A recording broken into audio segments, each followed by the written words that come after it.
MC Murat değil, Zonguldak Alap'la Mobilom Records.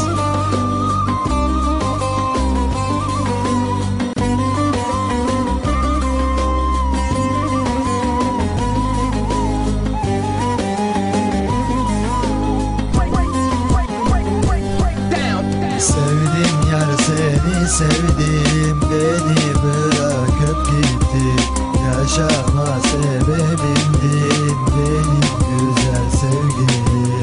Hani söz vermiştin ya, nerede kaldı sözlerin? Ölüyorum bak şimdi, mutlu musun güzelim?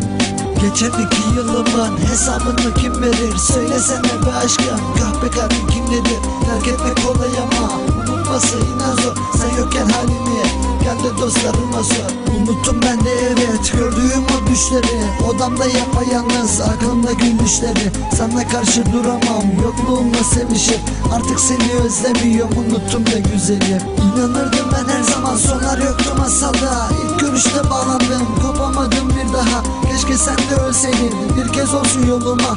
Öyle kolay değil ki bırakmıştım bu yolda. Bende murat kalmadı, yitirdim ben sevgiyi. Kardeş ben gülmüyorum, geldi geçti birisi.